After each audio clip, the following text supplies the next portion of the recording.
નવાનો અને એનો મુખ્ય હેતુ એ છે કે નવા વિદ્યાર્થીઓ જે છે એને પણ એમાંથી પ્રેરણા અને પ્રોત્સાહન મળે. સમાજ વિદ્યા ભવનના વડા જયસિંહબેન ભાઈ ચાવડા સાહેબને હનુભાઈ તરીકે ઓળખું છું, એટલે એ નામનો ઉલ્લેખ હું કરું છું.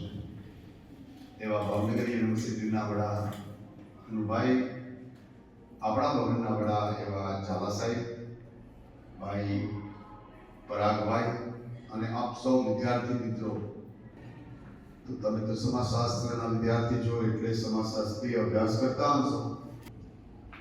જે ઓવરડોઝ સેટિસ્ફાઈડ થયેલો માણસ છે, કમ્ફર્ટ થયેલો માણસ છે, એને કામ કરવાની વૃત્તિ તીવ્રતાથી ન થાય, આવે માથે પડે એવું કરે. દાખલા તરીકે અમે બધાએ સંઘર્ષ કર્યો, અમારો બાળક સંઘર્ષ નહીં કરી ગયો.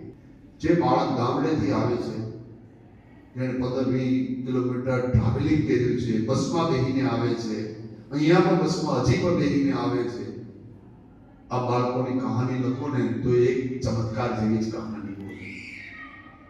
આ જ બાળકો છે, કંઈક નવું નિર્માણ કરી શકવાની ક્ષમતા જો કોઈનામાં જોતો હોય તો એમાં હું વધુ જોઉં છું, કારણ કે એનો સંઘર્ષ છે. જેને બધું જ સુખ મળી ગયું છે એને કોઈ જ ઈચ્છા અંદરથી થાય નહીં, અને ઈચ્છા ત્યારે જ થાય કે જ્યારે તમે અભાવમાં હો. લોકો આપણો સ્વીકાર ન કરે તો આપણે સ્વીકાર કરવા માટે ભાવ પેદા કરીએ છીએ, ખબર તમને? કોક કે હું વળી વળીને ઝૂકી ઝૂકી મારું સલામ, એ પણ એક પ્રકારનો ભાવ જ છે, પણ એમાં સ્વાર્થ વૃત્તિ જ્યાદા છે એટલે એ લાંબો સમય સર્વાઈવ નથી થતા. અને તમે લોકોએ આજે ટોટલ 46 એટલે એવરેજ ગણીએ તો 23 થઈ, મીન સ્કોર 23 વિદ્યાર્થીમાંથી આમ કરતા કરતા ભવનના 6 વિદ્યાર્થી આજે એ સેટ એક્ઝામ એક ક્લિયર કરી છે. એ બધા જ બાળકોને આપણે ખૂબ ખૂબ અભિનંદન પાઠવીએ છીએ કે આજે જે લોકો સારું સ્વીકારી શકે છે એ સારો બની શકે. પ્રી કન્ડિશન છે માનવ જીવનની. પ્રી કન્ડિશન કઈ ખબર? કે whatever you have inside, that flow reflect in your a natural behavior. તમારી અંદર જે છે એ જ બહાર આવવાનું છે. તો જેનું તમે સાદર સ્વીકાર કરતા હોય સારી વસ્તુનો, તો તમે સારી વસ્તુઓ તમારા તરફથી સમાજને પ્રદાન કરી શકશો. એટલે કોઈનું જોઈને દુઃખી નહીં થવું જોઈએ કે તમારે તમારી શક્તિ છે એને પહેચાન કરવાની જરૂર છે. what you can do it. બાજુવાળો સવારે 4 વાગે વાંચે તો આપણે 4 વાગે ઉઠીને વાંચવાની જરૂર ને, આપણું બોડી જ ના પાડતું હોય કે હવે 8 વાગે જ વેળ આવતું હોય તો આપણે આખા દિવસ વ્યવસ્થા કરવી જોઈએ. બીજાની કોપી કરતા પોતાની કોપી પોતાની જાત સાથે કરવી જોઈએ. કે what you compete with your own strength.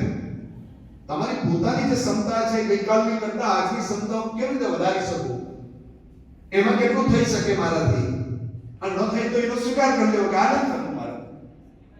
પણ એનાથી હતાશ થવાની જરૂર નથી. માટે તમારું કમિટમેન્ટ નથી, પોતાની જાત સાથેનું કમિટમેન્ટ નથી. કેવું જોઈએ કે એમનું બાળક 22 વર્ષનું બાળક થયું, એને 6-8 કલાકથી ઊંઘની બધું જરૂર જ નથી. નરેન્દ્ર મોદી 4 જ કલાક ઊંઘે છે, ઊંઘ જ નથી આવતી. કામ કરે છે ખૂબ, 11 વાગ્યા સુધી કામ કરે, 12 વાગ્યા સુધી કામ કરે, પોતાના શરીર માટે કંઈ કામ કરે, 4 વાગે ઉઠીને. હું યાદ કરું છું મોદીજી કરે તો આપણે તો કરીએ. એ માનવ શરીર છે, આપણે માનવ શરીર છે, એનું કમિટમેન્ટ છે. અને તમારું ગીવ અપ છે. શું છે? ગીવ અપ કરવું. નહીં જાય તો ચાલે. આજે નહીં જાય ને ચાલે વાળી જે વૃત્તિ તમારી અંદર ઘર કરી ગઈ છે એને તમારી ખંખેરીને ફેંકી દેવી પડે. હું કરી શકું છું એના કરતા 1000 ગણું તમે વધુ કરી શકો એમ છો. એવા પ્રબળ શક્તિના સ્ત્રોત તમે છો. હું તો 62 વર્ષે આ તમને કહું છું, 62 વર્ષ પૂરા કર્યા પછી કહું છું. તમે ધારો નહીં કરી શકો. મેં ક્યાં પ્રાણી બનવું એ તમારા હાથમાં છે. આપણી કુમારી, આપણા સંસ્કારો, આપણા ગુણો, આપણે આમે આંખ ઊંચી કરીને જોઈશું કોઈ શકે એ પણ કોઈની તાકાત નહીં, આપણી મરજી વગર. એ કન્ડિશન. તો આવા બાળકો જે દેશની અંદર નિર્માણ થાય છે એ દેશને કોઈ રોકી શકે નહીં મહાગુરુત્વ. આપણે જે કોઈ કે આમાં મારે શું, મારું શું, બધા આવા છે, બધામાં ચોરીઓ થાય છે, તો એ ફરિયાદી માણસ ઉત્પન્ન થાય છે. અને જે ફરિયાદી માણસ છે એ આગળ વધી ન શકે. હું તો તમને કહું છું કે તમારી બેનપણી ફરિયાદી હોય ને, દરરોજની ફરિયાદ કરતી ને, ઉઠીને આવીને ફરિયાદ કરતી હોય ને, આનાથી વેલો છેડો પાડી લેવો આવે. કારણ કે એ હોય તો ટાઈમ્સ ઓફ ઇન્ડિયા દરરોજ મંગાવવાનું, કઈ નહીં તો હેડિંગમાંથી છોડી દેવું. 6 મહિના પછી હેડિંગમાંથી તમે પેરેગ્રાફ વાંચતા થઈ જાય અને વર્ષથી પછી તમને વાંચવાનું મન થવા માંડે. તમારી પાસે 2000 શબ્દ થઈ જાય તો કોઈ અંગ્રેજી આવીને ગમે એવું ફાકડું બોલતો હોય, આપણે એનો સેન્સ ખબર પડી જાય. અને 2 વર્ષ સુધી એવી મહેનત કરે તમે બોલતા થઈ જાય. બોલતા થતા પણ કોઈ ભાષા 6 મહિનાથી વધુ વાર લાગતી નથી. તમે એ બધા સોરઠની બાળકો છો. સોરઠના બાળકો કેવા હોય કે એની આંખોની અંદરથી ઉર્જા પ્રબળ રીતે નીકળતી હોય અને જોઈને લોકો સમજી જાય કે એના મનમાં શું ચાલે છે. એવી કોઠાસૂઝવાળી પ્રજાના વિસ્તારની યુનિવર્સિટીઓ એમાંથી 6 થી સંતોષ માનવો જોઈએ નહીં. આવતા વખતે એમ કરવું જોઈએ કે મારા જેટલા છે બધા જ વિદ્યાર્થીઓને ભાઈ પરાગભાઈ, ભાઈ ઋષિરાજ વ્યક્તિગત ગમે એટલા હોશિયાર હોય પણ એ વ્યક્તિગત હોશિયારી છે એ જો આમ સમાજના કલ્યાણ માટે બહાર ન નીકળતી હોય તો એ વિદ્યા ઉપયોગી નથી. વિદ્યા એવી હોવી છે કે બીજાના કલ્યાણ માટે વપરાતી હોય. એક ભક્ત કવિ નરસિંહ મહેતાનું મારું દાયિત્વ છે અને જ્યારે મારું દાયિત્વ હોય ત્યારે મારા બાળકો કેવા બનાવું? સિંહ જેવા મારા બાળકો હોય. મારી દીકરી સિંહણ જેવી હોય, એની ઊર્જા હોય. જ્યાં જાય એમ કે હું ભક્ત કવિ નરસિંહ મહેતા યુનિવર્સિટીની વિદ્યાર્થી છું. આવું જ્યારે ગૌરવ થાય તો મારું આવું જ્ઞાન યથાવ યોગ્ય લાગે મને. હું તમારા માટે ખૂબ મહેનત કરી રહ્યો છું. તમારા માટે દરરોજ એક શંખ વગાડું છું. ફક્ત તમે શું પરફોર્મ કર્યું, what way you perform, they are not concerned. They are only concerned to perform. તમે શું સમાજને આપ્યું, લોકો એને યાદ કરે છે. એવું નહોતું કે આગલા સમયમાં કંઈ નહોતું ભારતમાં થયું, પણ નરેન્દ્રભાઈ આવ્યા પછી એની જે ગતિ છે, એની વૃદ્ધિ છે દેશની, એ આખી બદલાઈ ગઈ. અને એક નાનામાં નાનો યુવાન, મારો દીકરીનો દીકરો 5 વર્ષનો હોય તો એ પણ એમ કહે કે હું મોદીનો ફ્રેન્ડ છું. તમે પણ મોદીના ફ્રેન્ડ, અમે પણ મોદીના ફ્રેન્ડ. જ્યારે સમાજનું નાનામાં નાનું અંગથી લઈને મોટામાં મોટું અંગ પણ જ્યારે ભરોસા રાખવા વળી જાય ત્યારે વૃદ્ધિ દેશની ઉત્પન્ન થાય છે. અને એટલે આપણે ચોથું વિશ્વનું અર્થતંત્ર બની ગયું અને આપણી ગતિ ક્યાં છે? 2035 સુધીમાં આપણે ત્રીજું બનવા તરફ આગળ વધી રહ્યા છે. અને મને તો એવું લાગે છે કે આ ગતિ જો બરોબર રહી અને તમે બધા લોકો સ્કિલ ઓરિએન્ટેડ, સ્કિલ વર્કફોર્સ ઉભો કરી દેશો તો ભારત 2035 પછી દર વર્ષે દુનિયાના દેશોને જે યંગ માઇન્ડસેટ જોઈએ છે, જે સ્કિલ વાળો માઇન્ડસેટ જોઈએ છે, એ ભારત એનું હબ બની જાય. અત્યારે આ સમજવાની જરૂર છે કે આ અનુકૂળતાનું કન્ડ્યુસિવ એન્વાયરમેન્ટ મળ્યું છે. તો એ કન્ડ્યુસિવ એન્વાયરમેન્ટની અંદર આપણા મા બાપ જે તમારા માટે સખત મહેનત કરીને એને દુઃખ સહન કર્યું છે એ તમને સહન ન કરવું પડે અને તમે ક્યાં સાસરીમાં જાઓ ત્યાં ગૌરવ સાથે જાઓ, ગુલામી સાથે નહીં, મર્યાદા સાથે નહીં, એક વૈભવ સાથે જાઓ કે હું આ ખાનદાનની દીકરી અથવા આ ભણેલી ગણેલી છું, આ મા બાપની દીકરી છું, હું મારી જાતે બધું જ કરી શકું છું. તો તમારે પણ નેગોશિએશન અને બાર્ગેનિંગ અસર પણ ઓછી હશે. આ નેગોશિએશન અને બાર્ગેનિંગ આમ તો મેનેજમેન્ટના કામ છે.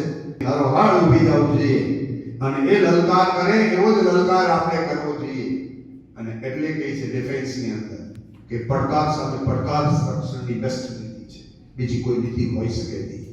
આપ સૌને ખૂબ ખૂબ અભિનંદન આપી અને મારી વાણીને વિરામ આપું છું. મને જ્યારે બાળકો સાથે એ કઈ પણ આવો સંજોગ ઊભો થાય ત્યારે મારા મનની અંદર આખા દિવસ 24 કલાકમાં જે વિચારો આવ્યા હોય એ તમારા ઉપર હું થ્રો કરું છું. એમાંથી તમને ઠીક લાગે એટલા લેવા અને અનુકૂળ પડે એનું આચરણ કરવું, નહીં પડે એનું નહીં કરવું. આપ સૌને ખૂબ ખૂબ અભિનંદન.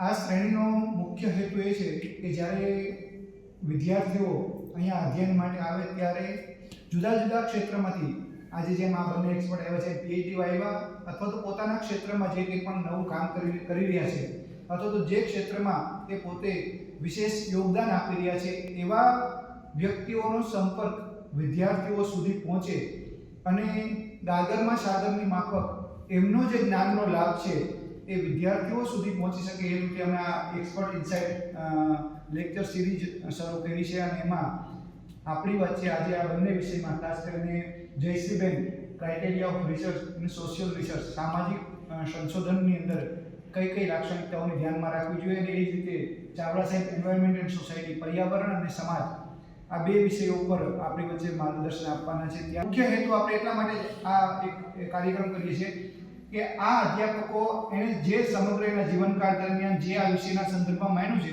એ તમને સંક્ષિપ્તમાં આપીને જાય છે અને આવા જ વિષયો આપણે નેટ અને જીસેટ અથવા તો કોઈ પણ સમાજશાસ્ત્રના વિષયમાં ઉપયોગી થતા હોય છે ત્યારે આ માહિતી આપવા માટે બંને વિદ્વાનજનો આપણી વચ્ચે ઉપસ્થિત છે. ત્યારે અભિવાદન કરતા આનંદ અને ગૌરવની લાગણી અનુભવું છું. જયશ્રીબેન અને ચાવડા સાહેબ આ બંનેનું હું પુનઃ આ વિભાગ વતી હાર્દિક સ્વાગત અને અભિવાદન કરું છું. Thank you.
વર્ષ થયા.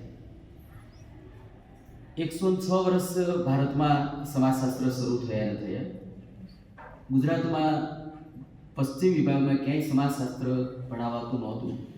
ત્યારે એ સામરદાસ કોલેજમાં પહેલીવાર 1945-46માં ઈશ્વરભાઈ પ્રાગદીભાઈ દેસાઈએ એ સમાજશાસ્ત્ર ત્યાં પ્રારંભ કરાવેલો, શરૂ થયું. એટલે મિત્રો ત્યાં લગભગ 80 વર્ષ જેવું થયું. અને આપ જે વિશ્વવિદ્યાલયમાં બેઠા છો એમાં કદાચ એનો ઐતિહાસિક રીતે આમ ગણો તો ઇતિહાસ બહુ ટૂંકો લાગે, ભૂતકાળ ખૂબ લાંબો છે. અહીંયા સમાજશાસ્ત્રનો કદાચ બાલ્યકાળ છે, પણ કામની દ્રષ્ટિએ મને એમાં આનંદ થયો કે ભાઈ એક વિરાટ વૃક્ષ જેમ, એક વડલો જેમ કામ આપે એટલી નાની ઉંમરમાં ખૂબ એમને કહેવાય ને કાંધ બહુ ઝડપથી પડી ગઈ. પર્યાવરણ સમાજમાં ખાસ ઇકો ફ્રેન્ડલી વિશે થોડીક વાતો મૂકીશું. સમાજ વિજ્ઞાન જે શરૂઆત થઈ હશે, પહેલાં પ્યોર સાયન્સ આવ્યું, આ વિશ્વમાં પ્યોર સાયન્સ આવ્યું એટલે ગણિત જેવા વિજ્ઞાનો, બધા રસાયણશાસ્ત્ર જેવા વિજ્ઞાનો 1+1 થાય એ વિશ્વના કોઈ પણ દેશમાં નિયમ લાગુ પડે. એટલે શરૂઆતના બધા જે સંશોધનો થયા એ બધા પ્યોર સાયન્સના થયા. આપ બધા જાણો છો, બહુ ઇતિહાસ લાંબો નથી ગયો. પણ સામાજિક વિજ્ઞાનો પછી કેવી રીતે શરૂઆત થઈ છે, સામાજિક વિજ્ઞાનો શા માટે અસ્તિત્વમાં આવ્યા છે, થોડોક ઇતિહાસ આપણે આમ ટૂંકમાં જોઈએ તો એ સમયગાળો જ્યારે વિશ્વમાં અને ખાસ યુરોપમાં આખું જે સામાજિક જીવન જ્યાં પરિવર્તિત થઈ રહ્યું હતું, એટલે માનવીને એમ લાગ્યું કે અત્યાર સુધી આપણે પર્યાવરણ, કુદરતમાં થતા બનાવોનો આપણે કોઈને કોઈ રીતે કાર્યકારણ સંબંધ શોધ્યો છે. કુદરતના બનાવોના કાર્યકારણ સંબંધ સતત ખગોળમાં ઘટનાઓ જે બની રહેશે, બ્રહ્માંડ વિશેની માહિતી મેળવી છે, પૃથ્વી ઉપર જે થઈ રહ્યું છે એની વિશે માહિતી મેળવી છે અને ખૂબ એના ઉપર વિશદ રીતે એ અધ્યયનો થયા. પણ પછી માનવીને એમ લાગ્યું કે આપણે જે પ્રકૃતિને અત્યાર સુધી સમજવાનો પ્રયાસ કર્યો એના વિશે જ આપણે માહિતી મેળવી છે, પણ આપણે આપણા જીવન વિશે કોઈ માહિતી એટલી બધી મેળવી નથી, એના વિશે આપણે કોઈ ઊંડું ખેડાણ કર્યું નથી. એટલે માનવી પોતાના માટે એ નજર દોડાવી અને એમાંથી જે વિજ્ઞાનોનો અસ્તિત્વ, બધો ઉદ્ભવ વિકાસ થયો એ બધા સોશિયલ સાયન્સ.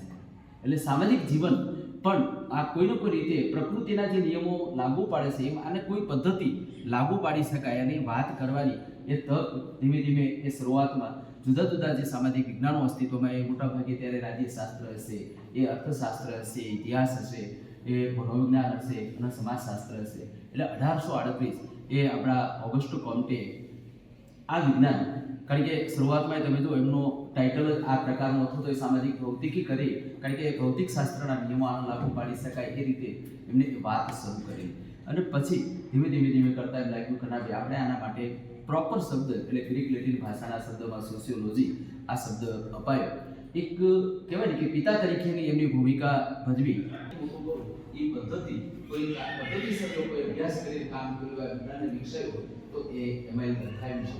અને સૌથી વધુ એના પછીનું જે મહત્વનું પ્રદાન આ વિજ્ઞાનના વધુ સાયન્ટિફિક મોડમાં લાવવાનું કામ થયું તો એ મેક્સ વેબર છે.